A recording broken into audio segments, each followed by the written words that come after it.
Okay. Thanks, everyone. We're here on May 21st, 2020 for a scheduled emergency meeting of the Newmarket School Board.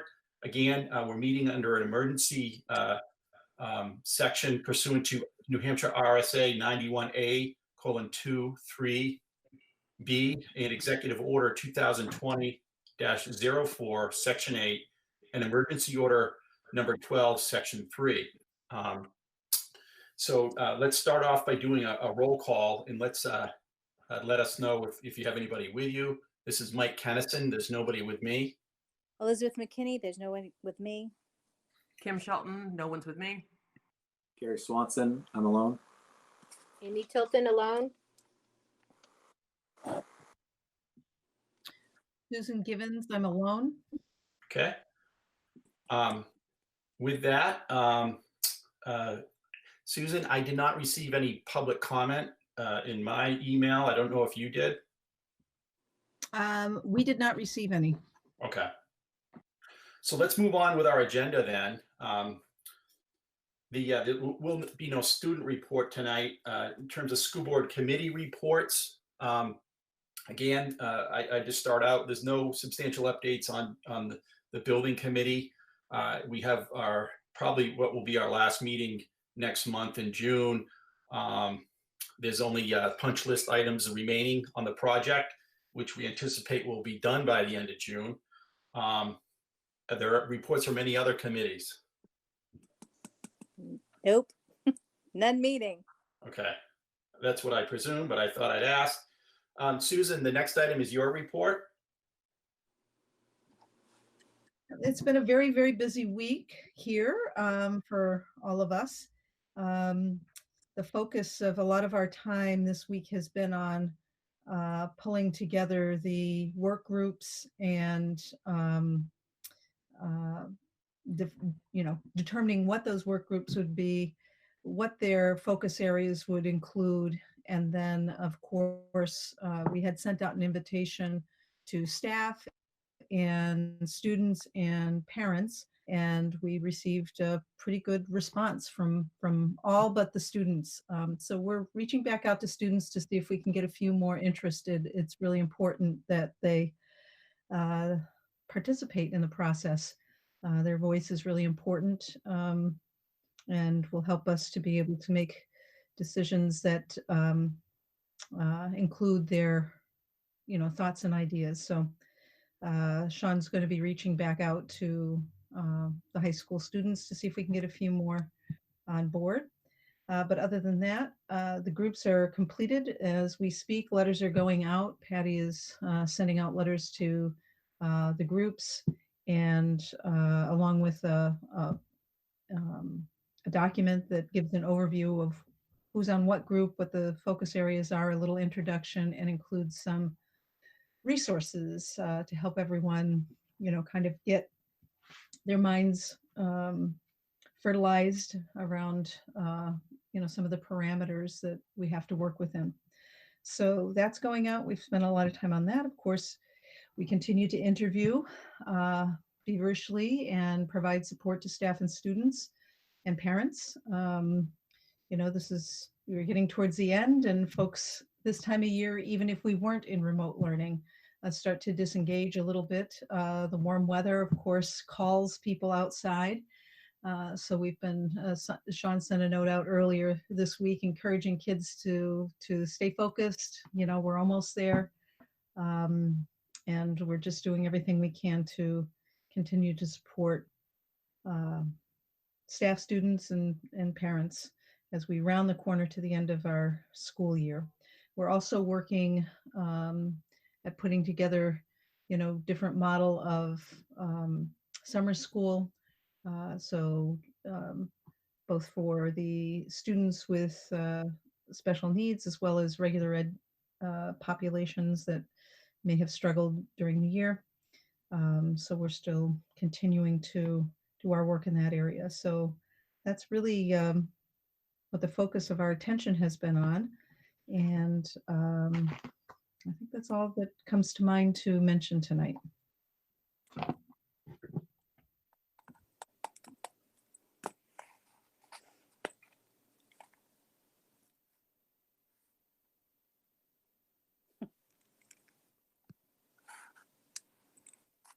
Unmute yourself, Mike. All right. So next up, Part of the meeting. under discussion items, is Dave, I guess Susan, is Dave Jack with us? I forgot to send the invite to him when I canceled the last one. Hold on a minute. Okay. We can send that, and then maybe we'll skip down to the other ones while he joins us. Mike, would you like me to do the investment policy piece while we're waiting? That would be good. Okay. Just sort of to explain to the new members and just sort of review for the older members how this works. Dave suggested that for our audit purposes, and it says on the policy that we're supposed to review it every year. So I checked base with the Newmarket School Boards Association and confirmed that our policy is the one that they suggest exactly, and that there have been no legislative changes pertaining to investment since 2008. So with that being said, as per usual, we'll have our first reading tonight. We all can read it, and then have the second reading and a vote at the next meeting. And if it would help Amy and I as the policy committee, if you are reading through it between this meeting and the next, and you have questions pertaining to the policy, please share them with me, and I'll share them with her. You can share them with both of us before that meeting, so we can gather any necessary information and provide complete answers so we can vote next time. Any questions now about the policy? And then I'll sort of do one more review. Any questions? Gary? Kim, yeah. I noticed there's the prudence and the prudent person investment process. Was there, so this is the NHSBA version? Yeah, I was just surprised there's no discussion about a fiduciary, but no, it's the exact one that they had that we adopted probably when it came out, and then we've revised it as legislative updates have come in. And maybe the prudent person is similar to a fiduciary. I think so. Standard. Okay. Anyone else? So Okay. I just would reiterate, Kim, what you said. We call it a first reading, but some of these policies are so long, we don't literally, most of the time, we don't literally read them. It's just Right. sort of our first opportunity to look at them, and really for other folks to, to think about them and weigh in before we take a look. So this is the normal course for any policy that we might, Right. amend or change. And Kim led the effort to do a lot of that, year over the past couple of years, actually. So just for information, Dave is with us now. Mike, can I say one thing before? And Dave, I'm sorry to Sure. interrupt you before we're still on policy. Just in an effort to sort of keep the policies up to date, we receive updates from the School Boards Association regularly as a part of our what do you call it? Our membership. But I've also asked the legislative arm there to look through the policies and make sure that we're not missing any that we need to make sure that we assess again on an annual basis. So if there are some of those, I'll bring them back with Mike's. I'll ask Mike to put them on the agenda, and we'll deal with those then. So that's it. Thanks, everyone. Mike or Kim, can you clarify? So whenever we review one, then we do a first reading, even if we don't change anything, we just do. It's been reviewed. Okay, thank you very much. Yeah, and then at the bottom it'll say reviewed and the date we reviewed it. So it'll be June And then 2020. Yeah, and then good question. And then once that's done and it's approved by the board, they're updated on the website, so you can see the most current policies on the website. And Gary, if let's say we're doing a policy that has some student focused nature to it, that's where we would solicit input from the community, so that people have the opportunity to provide their thoughts on them as well. So if this were a policy like that, we would take that step as well. That makes sense. Thank you very much. You're welcome. Hi, Dave. Thanks for joining us. I apologize for being late, a little technical difficulties. It's okay. Everybody has them these days. Why don't you, you're going to give us an update on the revenue and expenditure report, which is in our materials. Okay, this is very similar to what we have done on a monthly basis. This revenue report is based on the end of April. And really at that point in time, if you look at the very bottom of the page, you're looking at an expenditure that has a balance of about 1.3 million left in it to get you through. There are various reasons why there are monies left in these accounts. The most predominant reason is there was a sizable amount left in the health insurance and the dental, the two insurances. So there's a significant amount of money that was not needed in those accounts for any number of reasons. Could have been, changes in plans and so forth. Other areas where there would have been money left over to get to the 1.3 what I call the hiring delta. As you hire people, you sometimes hire them at less money than what the previous year was or what was budgeted for. So the exchange there sometimes works in your favor, sometimes it doesn't. But at any rate, there's a significant amount. And keep in mind, this is as of April 30th. This is not reflecting what we did at the last meeting, which was the purchasing of the computer purchases and so forth that we did at the last meeting. So that's not reflected in here on this particular one. This is not what we're seeing here is very, we're at the same point that we thought we would be a month ago. And as I'm watching it, as we go through this month, we're not varying other than the expenses we know. So there probably will be, by the time we get to the end of the, by the time to get to the end of the year, there'll be, I think the superintendent indicated at the last meeting, there was someplace between, I want to say 400 to 550,000. I believe that was a number, don't hold me to it. But in the unreserved fund balance, which is the unexpended balance that we expect to give back, which is very similar. It's probably going to be a little more than that at the end of the year that we give back when all the expenses are there. But the most important thing, I think, is as of yesterday, we stopped spending other than what we would deem absolutely necessary now to get us through the end of the year or for some peculiar circumstances. So we're starting to go through all of our POs that are out there that are remaining to make sure that it's the correct amount of money that we need to get to the end of the year. We're trying to look at the particularly around the utilities to see what's left, or do we need more money in some of those areas and have to shift some monies around. But at any rate, we're looking to bring closure to the POs over the next 2 to 3 weeks so that we have a really good idea and a more accurate idea as to what you will have for available balance at the end of the year.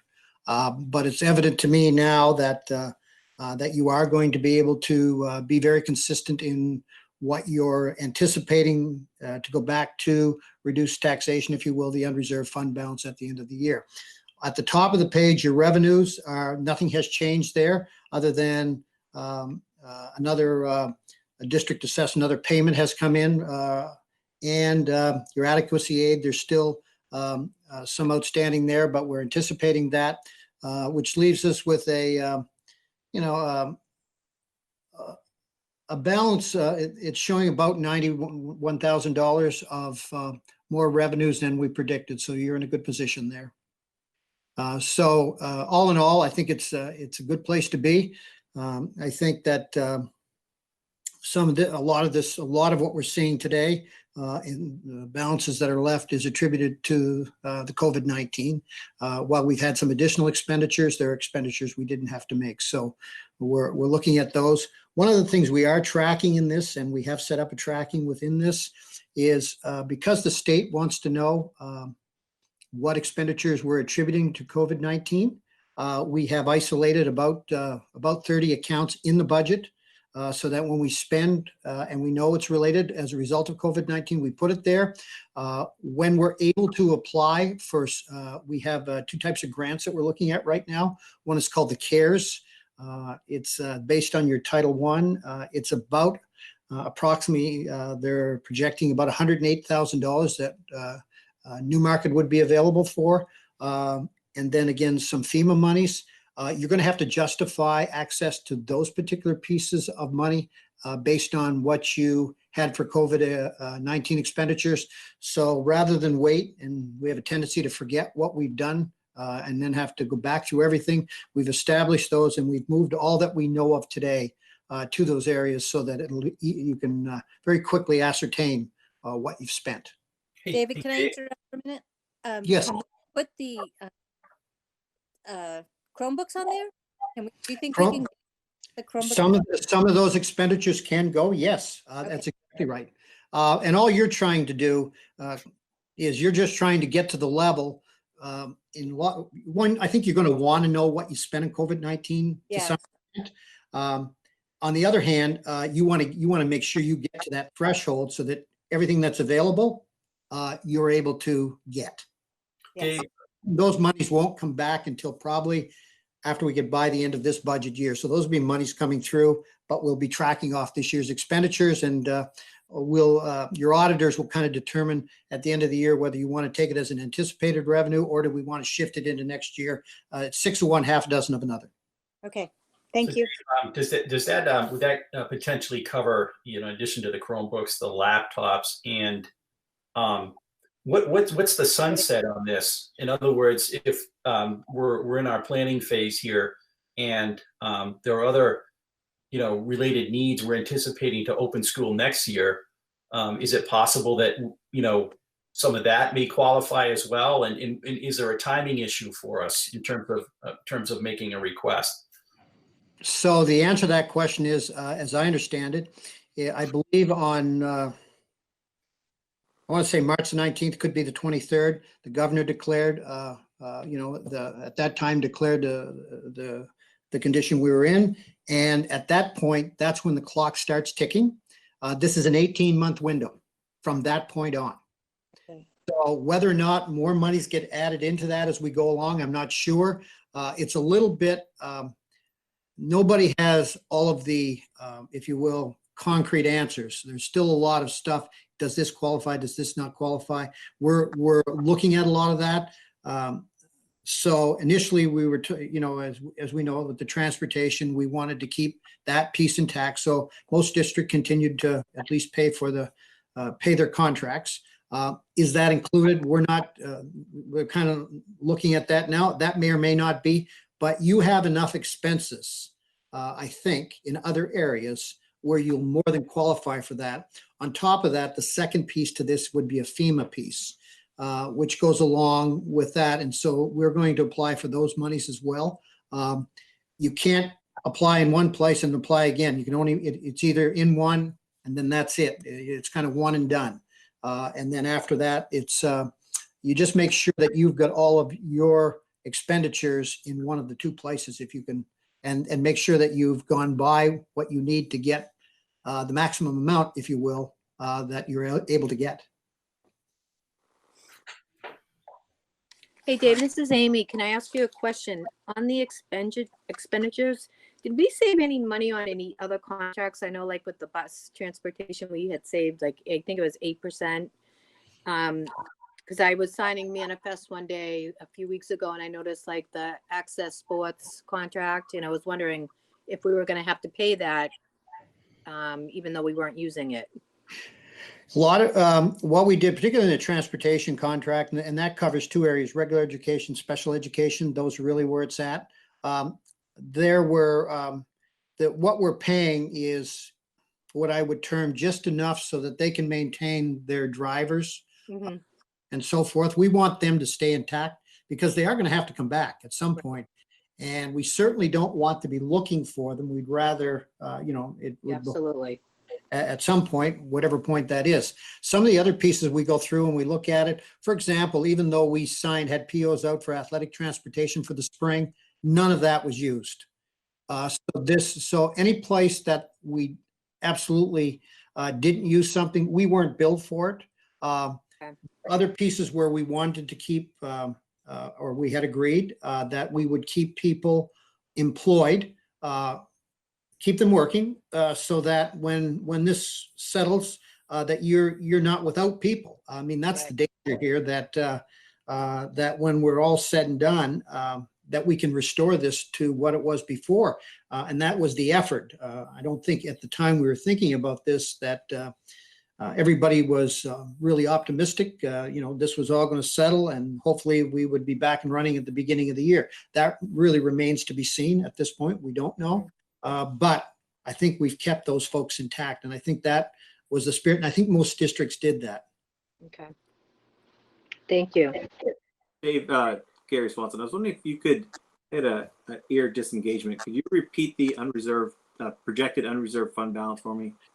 The unreserved fund balance is going to be someplace, and I'm going to give you a range, Gary, because I can't. Approximation. It's going to be at least 450, and it probably is going to be upwards of 600,000 by the time we get it, because it's combined with both expenditures and unanticipated revenues. So someplace in there. I think what you really, I can't emphasize this enough, no matter what you do, you want to keep your revenues sustainable from one year to the next. And that's what we're trying to do here.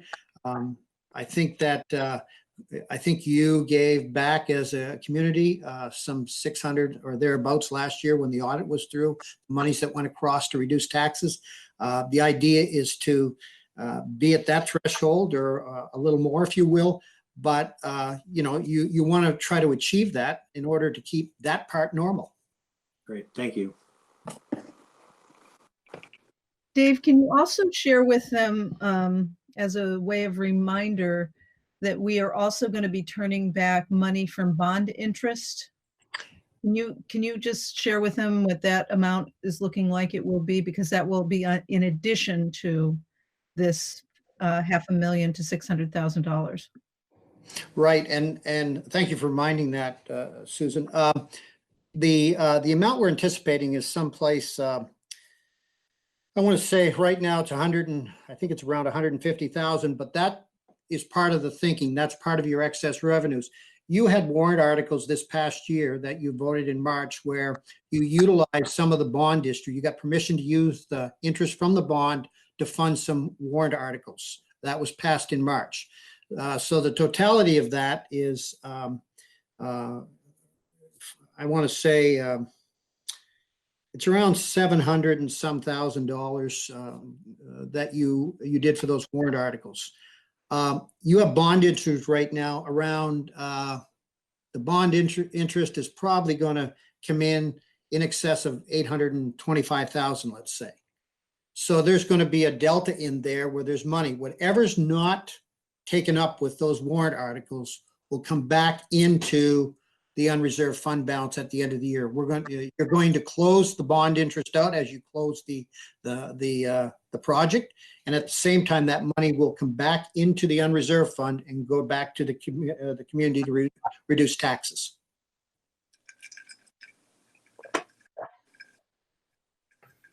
Great. Any other questions for Dave?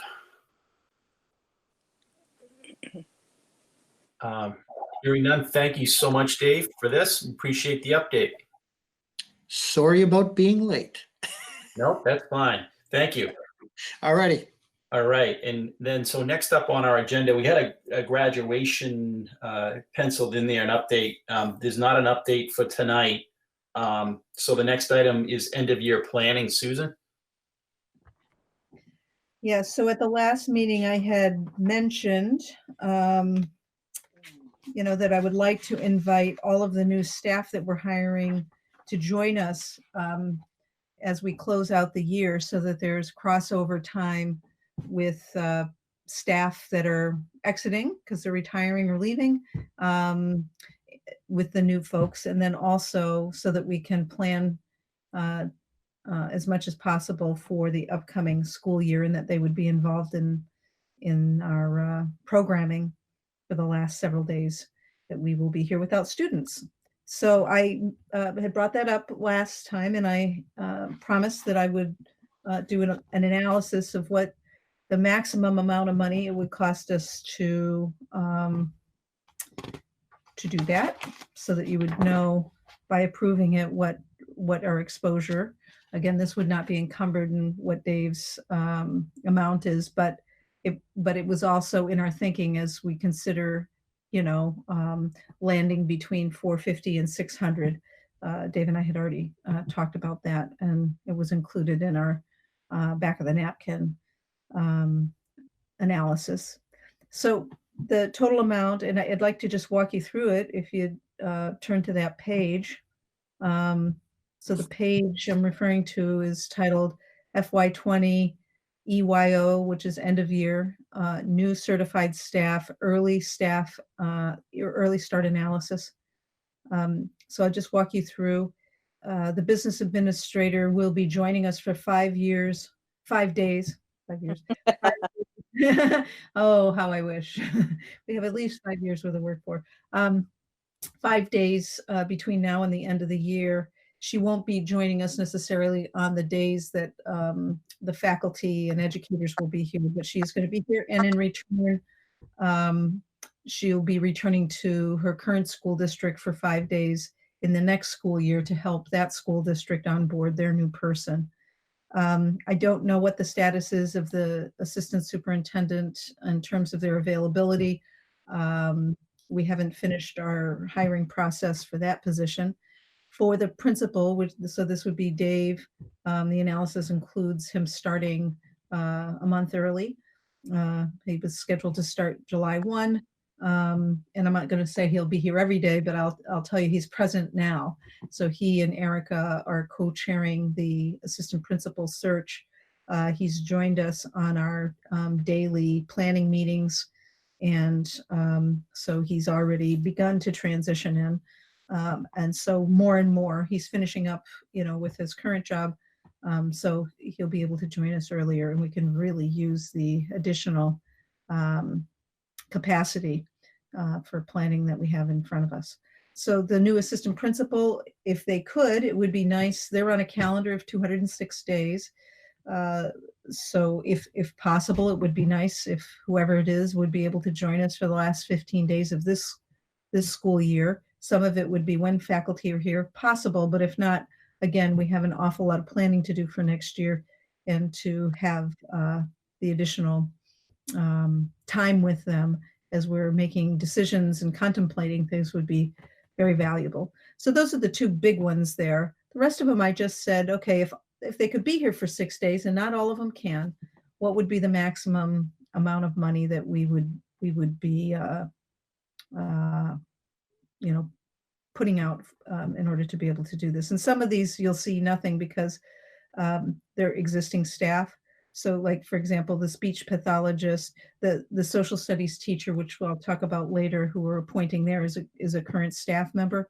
And so they're already going to be here for those 6 days, so we don't have to pay them twice. So if it has a mark like that, it means that they're existing employees, and we won't have to incur additional expenses for that. And so that's an explanation. So if the maximum amount of money it would cost would be $34,250. Thank you, Susan. Again, I think the concept of this, and particularly given the circumstances that we have before us, and with this COVID-19, makes a lot of sense to get new folks in on the planning process for next year, understanding where gaps may lie, understanding how we might need to do things next year, however it shakes out in terms of physically coming back into the buildings, how that may look. If not, what the hybrid situation is. I think it's money more than well spent, rather than trying to scramble and coordinate these new folks in, come August. I know, Michael, I wonder if we could put that in too under an expense for COVID. I mean, that's something we can talk to David about. I like the thinking. I think it arguably could be, and it sounded from what Dave said that those standards for qualifying are a moving target, but I think it was wise, or is wise, what they've done in terms of segregating out certain accounts for this, potentially. So maybe this falls into that. Good point. So I think it's money, like you said, it's money well spent. And if we can get money back for it, it's worth spending it as well. Whether we can or we can't, I think it's worth it. But if we can, all the better. But I guess we need to wait and see on whether it would qualify. So any other thoughts? Susan, thank you for that. I guess we can act on that when we get down to the action items. So the next item up here is the FY21 certified staff hiring analysis, Susan? Yeah, so another topic that came up in our last meeting was, sharing with you the delta between what we had in the FY21 budget and what, based on our current hiring, whether the variance is positive or negative. And the reason for doing this analysis, not just because it's good practice to do that, is also because in my thinking as I developed the budget, as I mentioned the last time, I only asked for 2 positions because I felt that there might be an opportunity to be able to hire up to 4 without having to go to the taxpayers and ask them, based on making some shifts and changes to what we were offering. So this was an opportunity for me to sit down and compare the numbers. And as I suspected, we're on the positive side based on our current hiring. We have more positions to fill right now, but based on what the all-in amount we had budgeted for these positions, there's a positive variance of $68,925. So the other positions, will, some will be up, some will be down. I can say that tonight we're bringing forward the business ed and the computers and the social studies teacher. We have entered into contracts with 2 individuals for that. One is a little lower than what we budgeted and the other one's higher. So this is what happens, we're trying to hire the most highly qualified, but we also have to be mindful of the money. So the idea here was, and the question, was, do we have enough money to hire a 0.5 art teacher and the 0.3 music? Because those were 2 that I didn't know where the interest would lie when we developed the budget. But the answer to the question is yes. So I'm going to guess that you might ask, okay, if we hired a 0.5 and a 0.3, what would that then cost us? And this is based on a salary of $58,616, which is somewhere in the middle of your salary matrix. So based on that, it would be about $47,000 to fund these 2, part-time positions. So I feel confident. What this means is that I feel confident moving forward with the interviews for those positions, knowing that I still have a little wiggle room if I get a really highly qualified, experienced teacher that's a little higher than that amount, that I can go ahead and be able to hire them and stay within our overall budget. So that is the analysis of hiring to date. Thank you, Susan. Any questions from the board? Great, thanks. So the next item on the agenda is the preliminary discussion of this regarding the superintendent evaluation and the process for that. As the more seasoned board members know, and the newer board members are learning that the one of our obligations, in fact, under the statutes and DOE regulations and our own policies, is to annually review the superintendent. Indeed, that's in the superintendent's contract. The evaluation is not due until August, but we thought we'd raise the issue now. Last fall, the board came up with goals in collaboration with Susan, for the upcoming year, and we were in a different time period. Things have changed, needless to say. So I think as part of the process will be us, looking at those original assumptions of those original goals, and what makes sense in terms of an evaluation. Kim, I know that you and Al, back I think last fall when we talked about this, had and I think we were going to potentially look into a method for carrying out the evaluation. And I know that kind of, when Al left, I think that kind of got off to the side. We have lots of time to do this.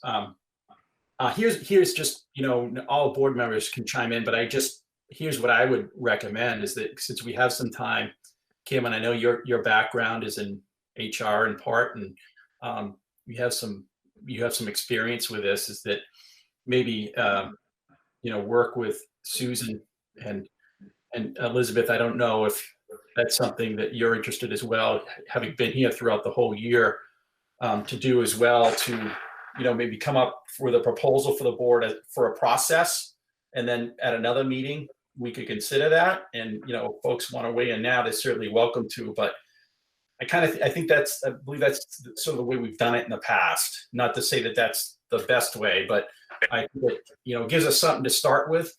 When would you like us to come up with sort of a rough draft, Mike? Maybe Kim, certainly not before the end of the school year, given all else that's going on. I'd say perhaps by the end of June. Okay. If and then we have a couple of months to do that. And according to just as a reminder, Susan's contract itself, that's a collaborative process, as it should be. Coming up with a process to conduct the annual review. So it's a collaborative process for the whole board to come up with it, correct? Indeed. Okay. Yeah. What I'm suggesting is that maybe a couple of board members come up with Susan with a proposal, and then we all come back and look at it and agree to it. And amend it if we would like. Sure. Yep. I mean, basically, if I'm understanding this correctly, and Mike, you can tell me if I'm not, sort of we're coming up with a tentative framework that we would present to the board, a proposed framework, and then we would discuss that framework, and then agree upon the framework in which we will collectively move forward. Yeah, that's right, Okay. Kim. Yeah. Okay. Does that make sense to everybody? Well, yeah, it does. I guess my only concern would be this has to be a collaborative process that Susan agrees to, and I'm concerned if we just present one option, maybe we need to start collecting various types of tools, and then as a board we can, with Susan in the future, discuss what works, which she feels comfortable with and the board feels comfortable with. We could do that at the retreat. That's what we did last year.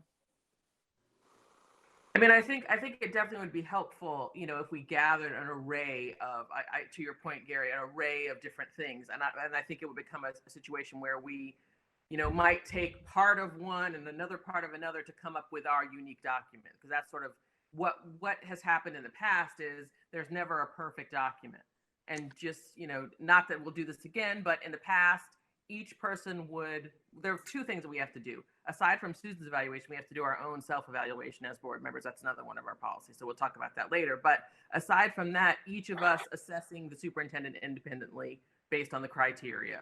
So what were the goals that we had before when the world was totally different? How have those been adapted to the new world that we all collectively find ourselves in? And I think the thing that we have to remember is that we may not find the perfect tool this year.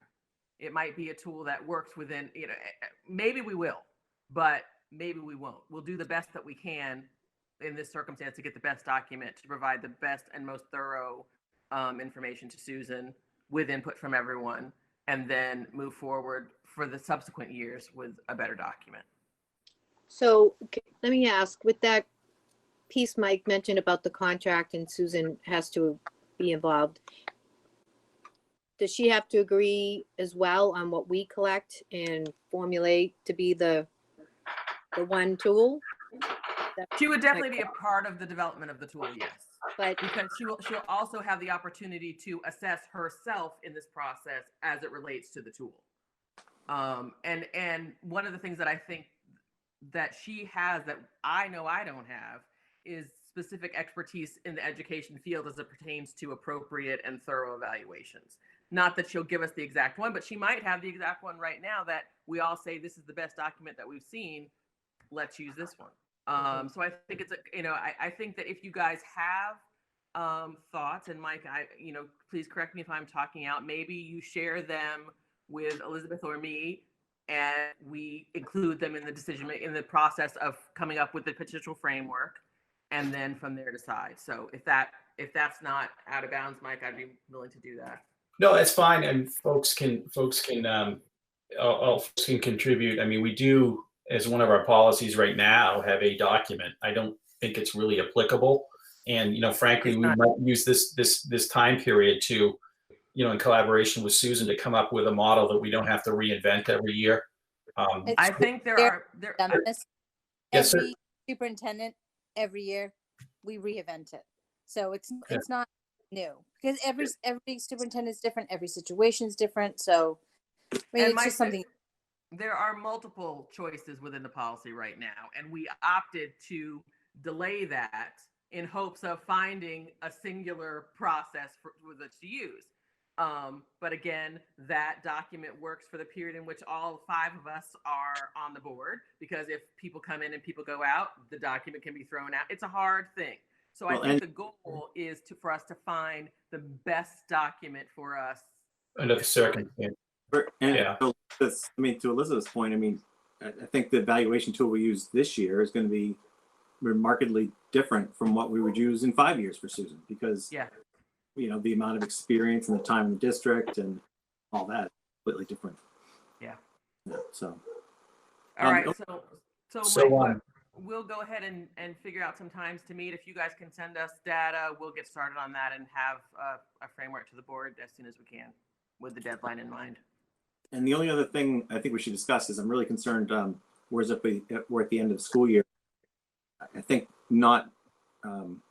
we should really survey the teachers, whether we do that as an anonymous survey, as a board survey, or I think it probably have to be anonymous, I would imagine. But I think it's a data point there that we really need to gather before school.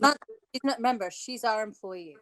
If Susan wants to do that, she can do that. I don't think as board members we should be doing that. I understand she's our employee, but in order for us to get a data point to be able to evaluate with, I think other school districts send out surveys to their staff to evaluate the superintendent. I certainly wouldn't send one out to,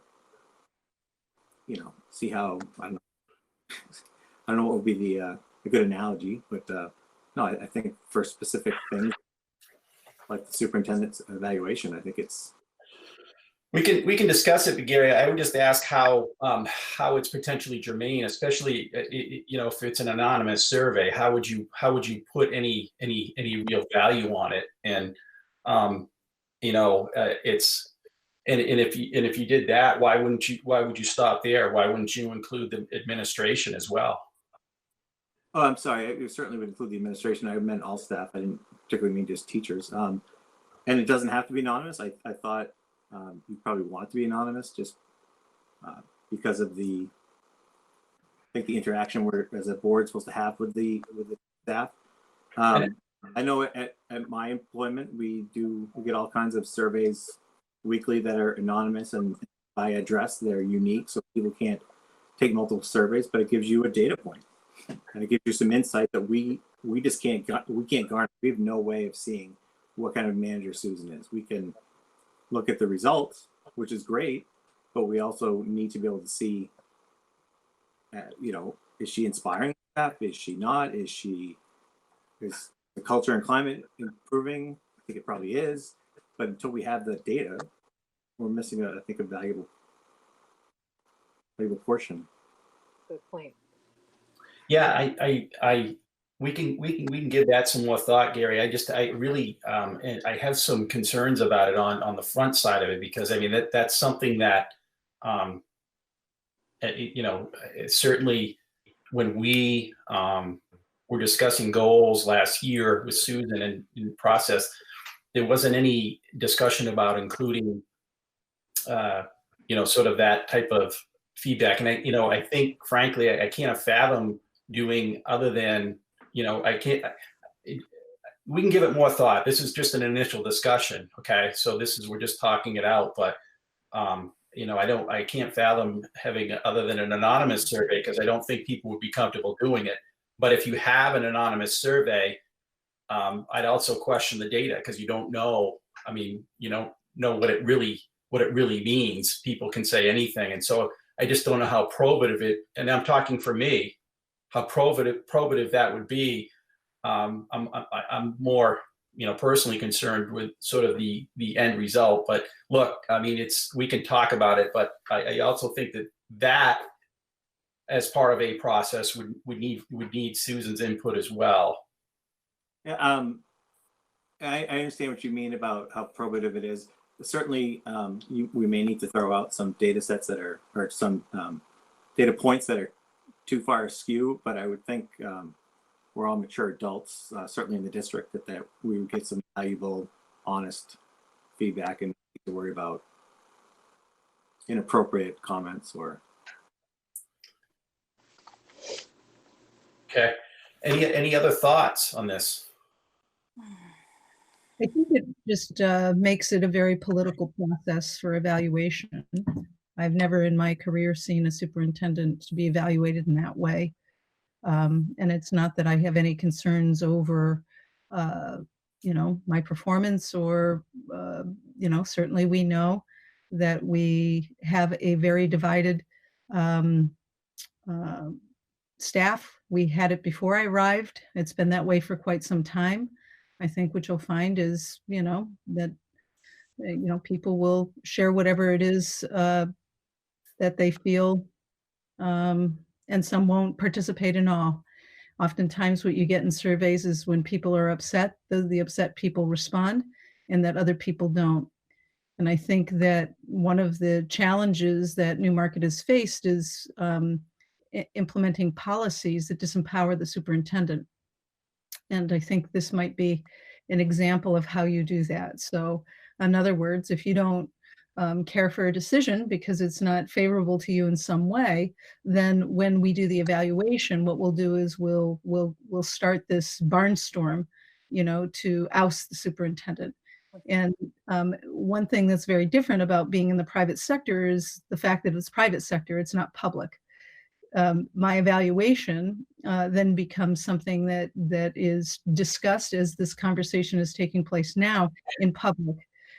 No other employee is put in a position where on camera, their evaluation tools discussed, and then all of the parts and pieces. So when I negotiated my contract, one of the things that was really important is that we talk about what the goals are going to be, and that I'm evaluated based on delivering on those goals, so that we could take the politics out of it. Because if I am not, especially in the situation that I found myself in when I arrived here, for obvious reasons, changes have to be made. And people react to changes in a variety of different ways. My suggestion would be that if you have some idea about what the tool might look like to evaluate me based on the goals that are established, that you provide that information to Kim, and we can take a look at what that is. But, right now there's an awful lot of work to be done. I find personally having this conversation right now to be very deflating. I appreciate you saying that. I think the fact that the school is split speaks to the fact that we need more data and the board needs more information earlier. As far as this being discussed in public, I think by law, we can't even discuss your evaluation itself in public, and we certainly wouldn't do that because it wouldn't be appropriate. That would be a closed session, I believe. Mike can correct me if I'm wrong. But as far as discussing the evaluation tools publicly, we have to. We're a board, and the board is only whole when we're here talking publicly. So I don't think having a private session to discuss the evaluation process determination is what the right to know law and private meetings is about.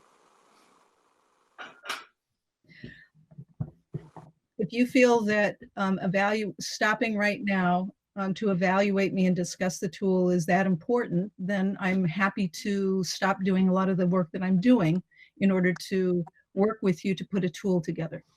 No, and the think board. we've all been kind of perfectly clear. I apologize if I haven't been. And just to digress for a minute, this certainly isn't about barnstorming to replace anyone. This is about gathering data. And no, I don't. I think your time is valuable and should be spent doing what you're doing now and preparing for the end of the year and preparing for next year. This isn't due till August, but I know that you're going to be busy all summer. This is going to sneak up on us. So that's why I feel we should start discussing it as a board about the process. I certainly don't want you to stop what you're doing, and we certainly don't want to interrupt it. That's why I think if we can present to you various options that'll enable you to do your job without interruption, and then we can, as a group, determine what we all feel comfortable with. I guess what I'm saying is that that is not in the spirit of what I agreed to when I signed a contract a year ago with this committee.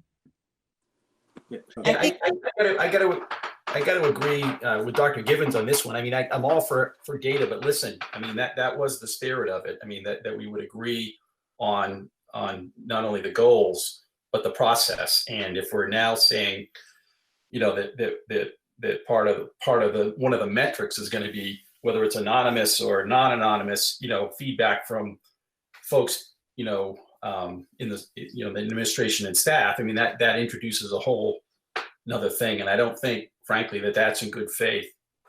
I mean, as a manager, I appreciate the feedback I get from these tools. I don't, Gary, I'm going to defend you for a minute. Do you know, like, have you seen the goals that we have set up for Susan? Have you ever even seen that document? Yes. So I'd love to see last year's goals, and I realize that certainly in reality, a lot of those or some of those may not have been accomplished because of COVID, and I certainly wouldn't hold that against her.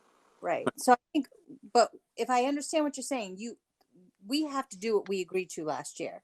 So we have to go with the tools that we agreed on last year. 3 other board members, actually, when you think about it. So we have to, but when we meet again this year, we can make another tool. Susan can go over it. We can discuss it then. And for the next year's evaluation. But I think this year's evaluation, we have to. Evaluation agreed upon? Hmm? Was there an evaluation process agreed upon last year? Yes, that's what she's talking about. Well, we talked about the goals and the tools that we were going to use for that evaluation. And at no time, like Mike said, we didn't talk about doing a survey with the staff. So in order for us to get that done by the end of the year, it would just be impossible. We would literally all have to stop what we're doing and figure out the document, get it out. It just, in this time. Well, my point is, even if we could, presume for the moment that we could, I mean, I just don't think it's appropriate because that's not something we sort of agreed to collaboratively. And it's a whole, I could go on and on. I mean, you know, about potential issues with that. I mean, and I agree, Gary, we can take things with a grain of salt and, you know, we didn't fall off the cabbage truck. We can interpret them, but that just adds a whole nother, you know, we agreed to, you know, and it'll have to be amended because of the COVID-19 situation, but we agreed to certain specific goals. And Mike, can I ask a question? Let me finish, Amy. Sorry. And if we're adding a new element to that, I just don't think it's fair. And for me, I just can't imagine how it would be probative. But again, I mean, look, we don't need to resolve these issues tonight. This was a meeting to bring it up and discuss it, and certainly we've done that. And I think really at the end of the day, Gary, what you're talking about is just another method amongst a myriad of others that, you know, Kim and, you know, and others can contribute, and we can bring them all back and talk about them. I just, you know, so this issue does not need to be decided tonight, but I've got some reservations on it, but we can talk about it more. Amy? I just one simple question. So when the goals were agreed upon, were the goals presented by the board members, or was it like a mix? Some from Susan, some from the board? Yeah, it's a good question, Amy. I mean, we had a couple of retreats late last summer. I can't remember the dates, and then we came up with the goals collaboratively, which I suggest is an effective thing to do, and which we probably ought to do again around the same time this year, Mhm. that we get together and we talk about, what the upcoming goals will be, because and it may, I think, looking forward, be part. We're going to do some planning as to what next year is going to look like, and I think some of the goals will be, geared towards that.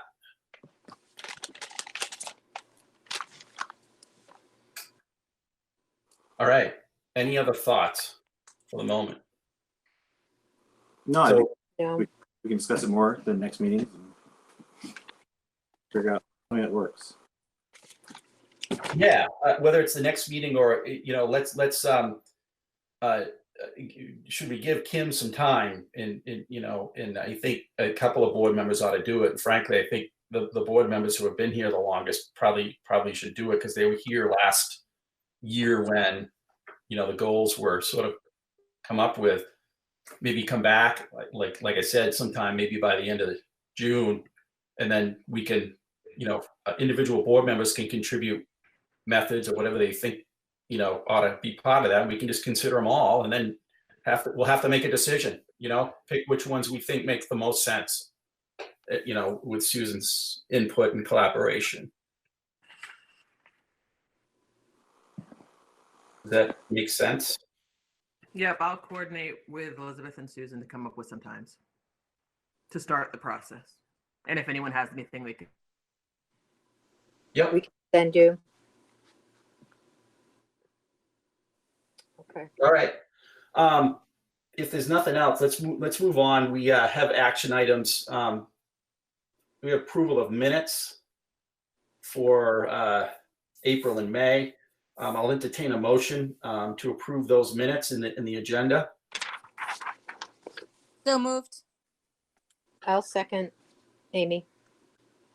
And to be clear, those are the minutes of May 14th, 2020 public minutes, April 30th, 2020 non-public minutes, and May 14th, 2020 non-public meeting minutes. We have a motion. We have a second. Are there any changes or edits?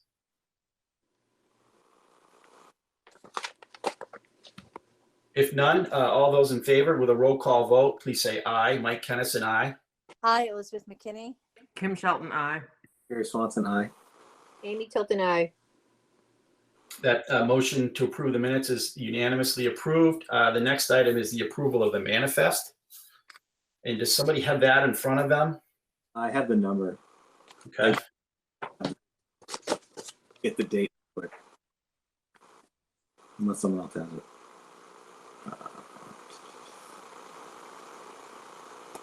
I make a motion that we approve the manifest for May 21st, 2020, totaling $834,000, $834,364.82.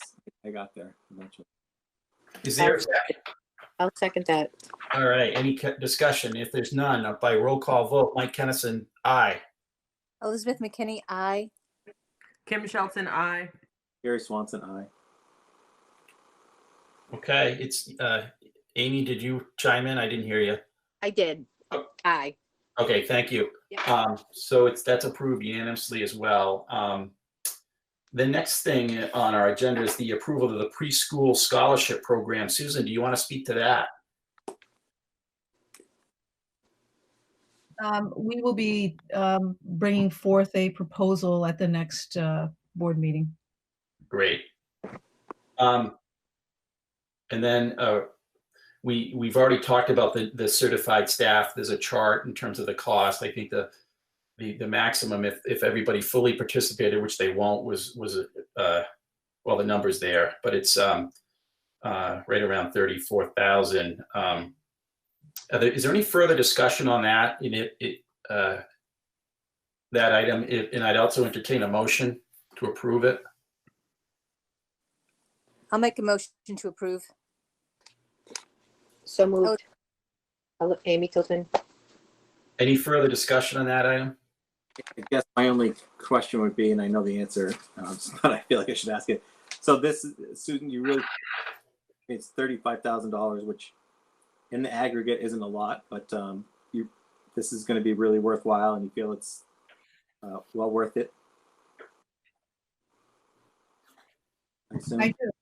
I do. I mean, we're in a really in a critical moment and having to plan and redesign everything. So to be able to have people that are going to be here in front of our kids working with our staff next year to be able to participate in the conversation, I think is invaluable. That's Considering they might not even be in the building. So even just for everybody to get to know each other, it just, to me, it's, I think Mike said at the last meeting, I'm amazed that we haven't done it up to this point. But again, I hope that we can get some of that money back also from. I think we can't. I think we can't do it because of the timing of school years. I think this is just a unique situation, but if I recall. But anyway. Yeah, it is unique.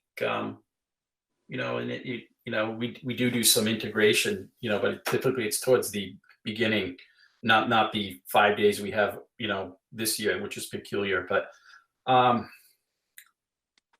am at the end of a long day and a long work week. I don't even know if we have a motion pending. Is there a motion to What? Yes, there were. There were. Okay, my memory's serving me well. All right. Roll call. Yeah, roll call vote. Mike Kennison, all those in favor, Mike Kennison, aye. Elizabeth McKinney, aye. Kimberly Shelton, aye. Gary Swanson, aye. Amy Tilton, aye. That motion is approved unanimously. And then there's a hiring update. Susan, this is the good stuff.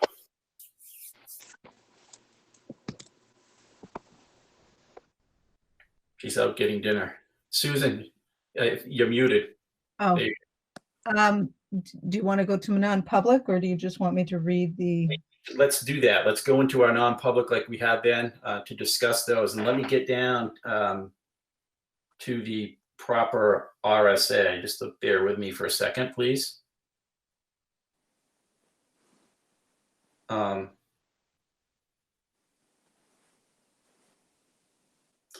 would seek a motion to go into non-public session pursuant to RSA 91A:3, Roman 2, B, and C. So moved, Elizabeth McKinney. Unmuted, Gary Swanson, the second. Okay, we'll do this by a roll call vote. All those in favor? Mike Kennison, aye. Elizabeth McKinney, aye. Kimberly Shelton, aye. Gary Swanson, aye. Sorry. Amy Tilton, aye. Okay, thank you. We're going to go into non-public. We'll come back here. There's another link to go into the non-public. Thank you.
And it is 6:28:09 by roll call vote. Mike Kennison, aye. Elizabeth McKinney, aye. Kim Shelton, aye. Gary Swanson, aye. Amy Tilton, I. The motion is unanimously approved. We're out of non-public at 6:29 and we're in public session. And we have some nominations. Susan, can you name the nominees and then I'll seek a motion to approve the nominations? I move for you to Okay. nominate Yep. Stephanie Cleary. Are you, can you hear me? We can, yeah. Yep. Okay. Stephanie Cleary as the high school business education teacher and Silas Richards as the social studies teacher. Okay. Is there a motion to approve those nominations? I'll make a motion to approve those nominations. And again, Susan, thank you for all the hard work. Second, Kim Shelton. Any discussion? Hearing none. All those in favor, please say aye. By Aye. roll call vote, Mike Kennison, aye. Elizabeth McKinney, aye. Kim Shelton, aye. Gary Swanson, aye. Amy Tilton, I. That motion is approved unanimously. We look forward to inviting those folks to our community. Thank you, Susan. Looking at our agenda, I don't think we have any other business. And does it say when the next meeting is? June 3rd. June 3rd. June 3rd at 5 o'clock. We may, I mean, it depends on what the governor's, advices are on this.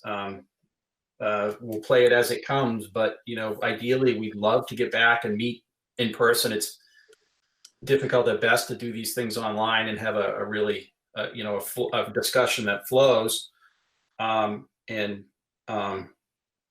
If we get the word by then that we could meet in person safely and public being able to attend as well safely, then we'll do it. But for right now, let's presume we're going to meet remotely. Susan probably wants to talk to the town manager. They had a town council meeting and he seemed to think that they were going to meet virtually for probably quite a bit longer. So we may want to coordinate with him. Yep. Okay. If there's no other business, I'll seek a motion to adjourn. So moved. Second, Gary Swanson. Mike Kennison, aye. Elizabeth McKinney, aye. Kim Shelton, aye. Gary Swanson, aye. Amy Tilton, I. Motion's approved. We're adjourned. Thanks, everyone. Thank you. you. Thanks.